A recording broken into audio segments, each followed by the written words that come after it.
Good evening, ladies and gentlemen. No hands. A few things in tonight's video. One is I've got a new camera rig. So after years and years of doing YouTube, and God knows how many videos we've done, I've had my first payout from YouTube. So I had a payout for the grand total of like £66 or something like that. So I think that works out about a penny per video, but there we go, or a pound per video, I think. But yeah, all in all, little payout from Google Ad Services. So I thought it was only right, in the spirit of the channel, with the first paycheck, was to upgrade the camera rig. Now we're still using a GoPro for now. It does look a little bit funny on this rig because it's a little bit small, but I'll explain why I chose this particular camera rig in a minute. Oh yeah, you in a rush? I'll explain to you why I chose this particular camera rig in a minute, but first things first, starting this video off, as I promised at the end of the last one, we cut the resonator out of the back box. We cut the resonator out of the exhaust, and when we started it up, it sounded quieter. I've just been for a drive. I'll insert that clip now. It's certainly not quieter.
So there you have it. It's definitely not quieter, and I'll be perfectly honest, the reason I've got the rig sitting on top of the car and I'm not holding it is because I'm still, don't know how it's coming through on the camera, but I'm still a touch shaky, if I'm honest with you. That's got nothing to do with the car being loud, but this car does certainly give me the thrills every time I drive it. The steering was better, I think. Still not quite there, but then again, it has only roughly been set up. It still has only roughly been set up on the driveway, so I still need to get it all fine-tuned and tweaked in bits and pieces, but it did feel... It was an improvement on what it was. It did feel better. It still felt a little bit loose in places, but I think that might be down to... potentially down to like some new wheel bearings and bits and pieces that might have a bit of play and that kind of thing. But yeah, so getting on to tonight, right? So and I will show you the camera rig in a minute, I promise, but let's just get through this first. Tonight I have finally I have had the polycarbonate turn up, which is sitting in the back of the Porsche over there. Have a little peek through the window, that big cardboard box in there. So yeah, I have had the polycarbonate for these windows arrive. I have also brought a new rivet gun because the other rivet gun broke. Oh, it's dark in here, but look what I can do with the new camera rig. Ah, you can see me now. I can't see you because it's so fucking bright, but I can see, you can see me. Anyway, yeah, so we are going to get the polycarbonate windows on. Now, this one is going to go straight in because this one is good to go. That way up. This one's good to go, so it's literally going to go straight in. The passenger side window with this set of windows didn't actually... Give me a second. These are the quarter lights that didn't fit, so we'll be making new quarter lights. This window here, move all these rivets because all these rivets are going to go on the floor. I know what's going to happen as well. I'm going to run out of black rivets because I've only probably got enough there to do half of one window, which is frustrating. This passenger side window doesn't have a opener in it, which, to be perfectly honest with you, in this car in the summer we need that opener. However, I have got enough plastic to cut myself a new slidey window, and I'm thinking I might be able to reuse these runners off of the old window, and just we'll cut a hole in that. Well, I'll tell you what we won't do is we won't reuse the runners off of this window because I've just run it on the floor and it's broken, which is a bit frustrating. Might be able to glue that back together, to be honest, we'll see. I'll use that as the top runner or something, maybe. But yeah, that is basically what we're going to do this evening. First of all is get ourselves some new windows cut up and fitted to the car, and then once we've done that, there's a few bits on the skim that I might start doing this evening. Depends what time it is really, and how I feel, because it is stifling hot tonight. But enough waffle, let's check the camera rig over and then we'll get on to cutting some windows, shall we?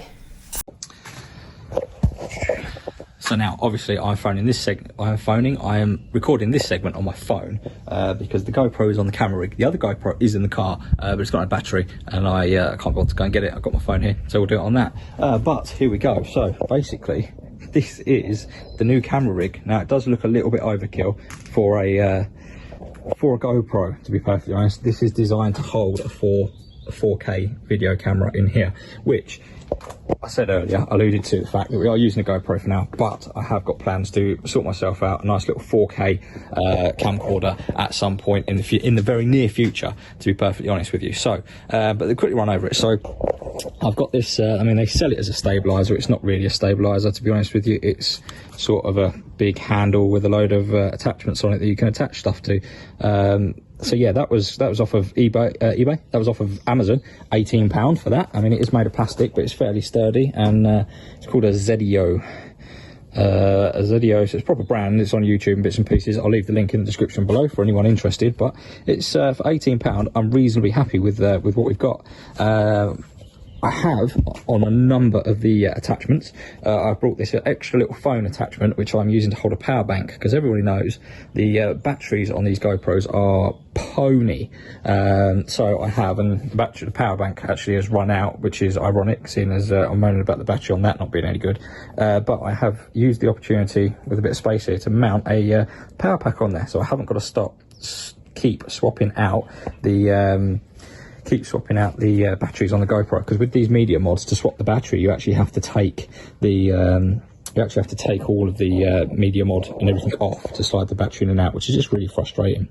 So yeah, that's what we've got at the bottom of the this little thing here, and then at the top, I have purchased myself this little. I'm not even going to try and pronounce that. Alazani, something like that. £22 off of Amazon, an LED panel light, which is really quite good. It's got four different settings on it. So if I come in here, it's a little bit darker, and I'll show you what I mean. So I can turn it on, and there we go. That's setting number 1, as you can see. Right, so there's let's do it in a dark corner so you can actually see. There's no light. There's light.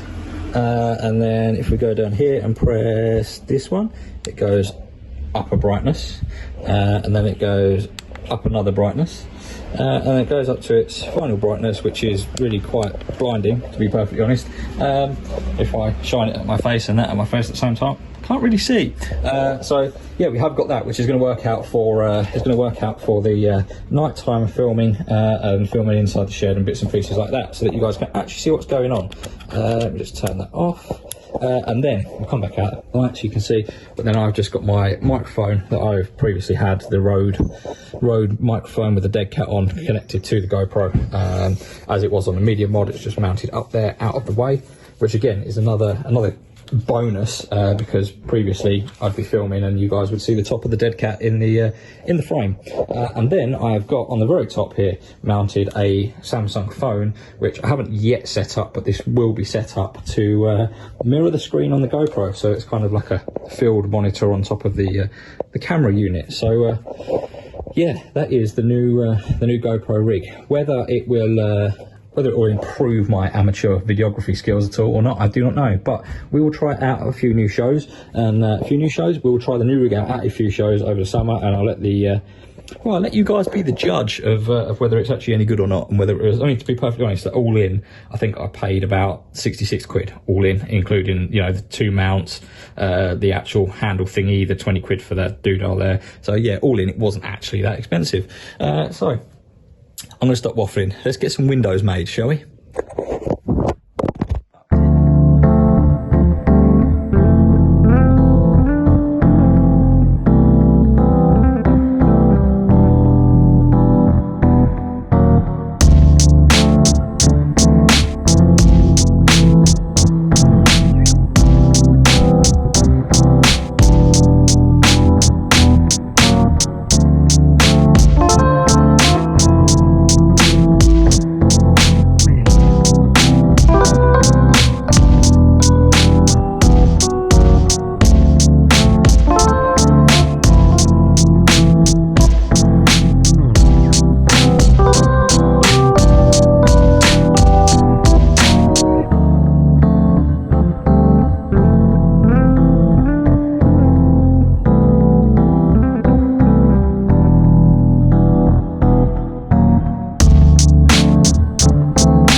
Okay, so talking quietly because it's getting late. I've got one window done, well, kind of done.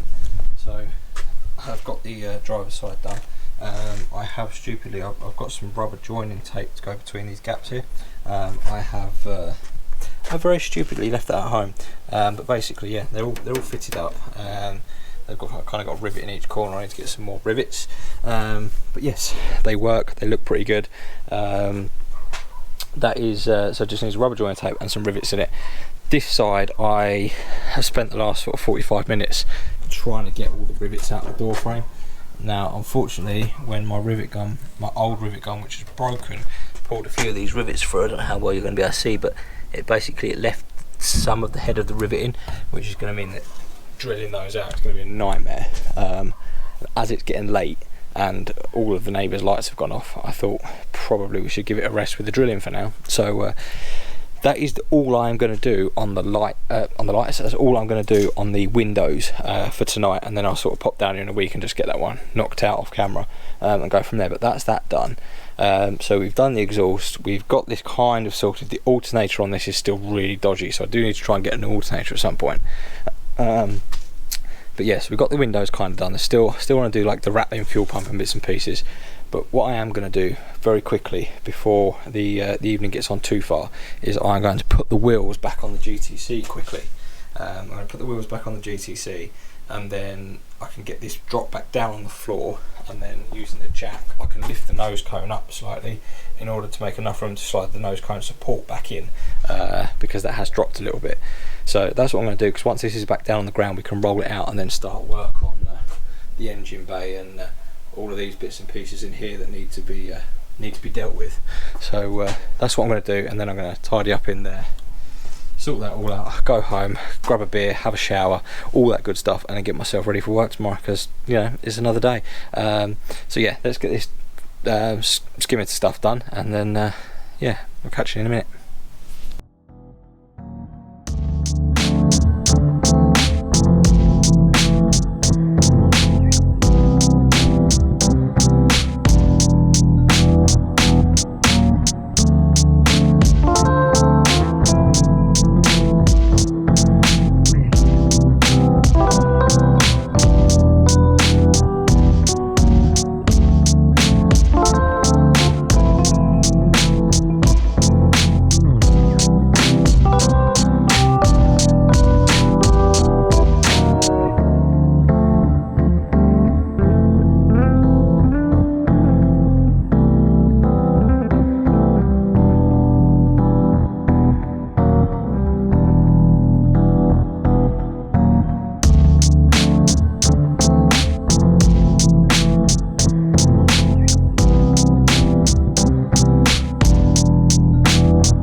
Right, so it is in. It's a bit of a pain in the arse, and I did end up rounding off one of the let's turn my little fancy light on.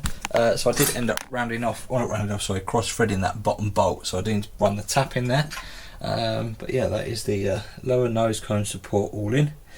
The car is back down, like I said, back down on all four wheels. Rolling all of the chassis work now. All of the chassis work is done, which is that is a mountain that we've climbed in itself, to be honest, because that was quite a laborious, horrible process of all the wire wheels and sandblasting and all that nonsense. But we now have a fully front to back stripped, primered, covered, treated chassis that should outlast me, hopefully. So yeah, we're all good on that front.